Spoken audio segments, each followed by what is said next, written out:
Today I'm going to tell you the story of Jack and the Beanstalk. It's another of the old folk tales. This one's an English folk tale, and it too has been told many different ways over the years. I have a little book of Jack and the Beanstalk with Little Critter. Maybe you're familiar with this character by Mercer Mayer.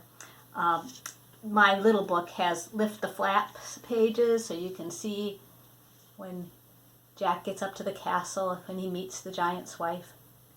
Okay. My story that I'm going to tell today isn't exactly like what's in this little book, and it probably isn't exactly like any other telling of Jack and the Beanstalk. I wanted to tell it to you because I wanted to put my own spin on it. Now, I used toys that I have at my house, and I made them be the characters in the story. This is Jack. This is Jack's mother. And I went on from there and I had other characters, but I couldn't find a giant. So I used watercolors and I painted a giant so he could be my giant. Now, I might keep him around because I kind of like him. He looks kind of fierce, doesn't he? All right, so I had a lot of different characters in the story. You know what? I couldn't find a cow either, so I used my hippo friend. He's my cow in the story. I think it's fun to pretend. I think it's okay if you don't have everything just like it is in the story. Instead, you use your imagination and you pretend. You tell me if you like the way I told my story.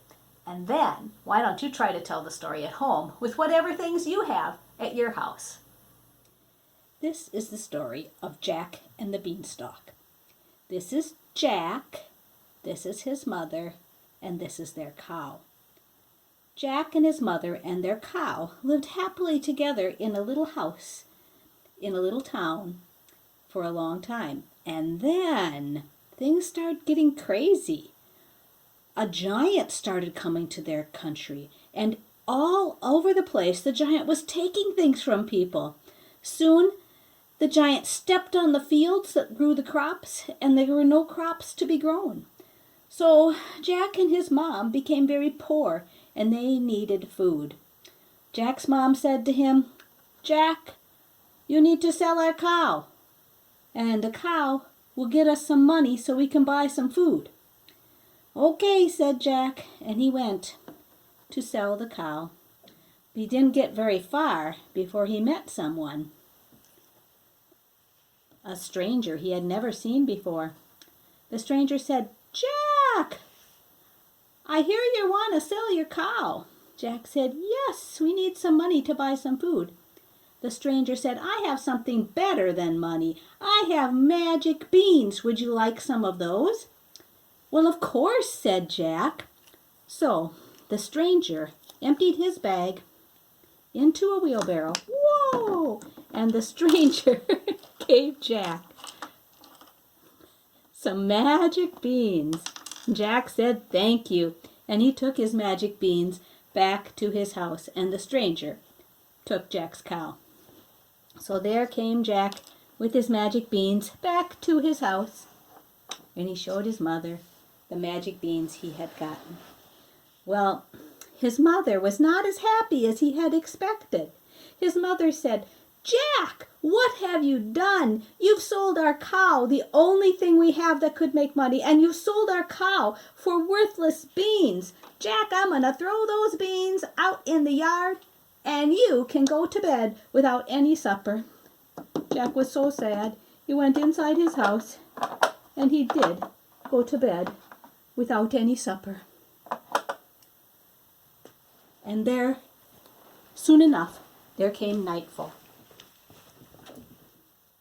In the morning, when the sun rose, Jack walked out of his house, and he saw something he had never seen before. Where those beans had been thrown to the ground, there was now a beanstalk reaching clear up into the sky. What could Jack do but go over to that beanstalk and climb up? At the top of the beanstalk, way up in the clouds, was a castle, a magic castle. Jack saw the castle, and he knocked on the door. Knock, knock, knock. Well, Jack was lucky, because in the castle was the giant's wife, and she was very friendly, but the giant not so much. So The giant's wife invited Jack to sit down for some breakfast, and Jack did. Jack was excited to get to know her. She was very kind. And sitting across from Jack at the table was a magic hen. What? What could a magic hen do? Well, Jack found out that this magic hen laid golden eggs. What? That was pretty exciting to Jack. He thought, well, maybe if I am quick, I can get one of those golden eggs and help my mama buy some food for me. But that wasn't to happen right away. Pretty soon the giant's wife said, "Hide, Jack, hide! The giant is coming back, I hear him." So Jack did hide back in the corner, and away came the giant, and he said, "Fee, fi, fo, fum, look out, little boy, here I come." What? He knew there was a little boy there?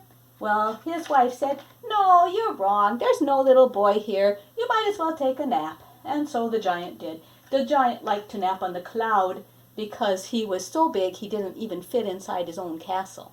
So the giant napped on the cloud. And in the meantime, Jack got out of his hiding place and he ran and he grabbed a magic hen and he went down the beanstalk and he gave the magic hen to his mama. The very next day, Jack decided to climb up the beanstalk again. And he climbed up again, and he found that the giant's wife was still there, and she was still wanting to be nice to him. This time, when Jack got to the castle, he saw on the table something he had never seen before, a magic bunny harp. The bunny harp could talk, and the bunny harp could make beautiful music that made everybody happy.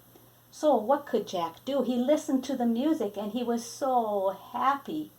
But then, of course, who was to return but the giant? As she heard him coming, the giant's wife said, "Jack, you better hide again." So Jack did. He ran away and he hid again in the corner. And then in came the giant and he said, "Fee, fi, fo, fum, look out, little boy, here I come." And his wife said, "You are getting silly, Mr. Giant. There's no little boy here. You should take a nap." So the giant did. He took another nap. And this time, Jack got out of the hiding place and he grabbed the magic harp. But the magic harp started making music. Boing, boing, boing, boing, boing. And that woke up the giant. And so Jack went down the beanstalk, but the giant went after him. Jack was much faster than the giant. Before the giant could reach the bottom, Jack took an axe and he chopped, chopped, chopped down the beanstalk. Whoa! And the giant fell, boom, and crashed and made a big hole in the ground. He made a lake that everyone swam in thereafter. But the giant had such a headache that he never bothered the people down on earth again. The giant leaped up into the clouds and joined his wife at his castle and decided to stay there rather than bother with those people who were such trouble down on the ground. Back on the farm, Jack and his mother were very happy. They had been able to buy their cow back with the golden egg. They now had a hen that laid golden eggs and a magic harp that made beautiful music. They decided to share those things with the town.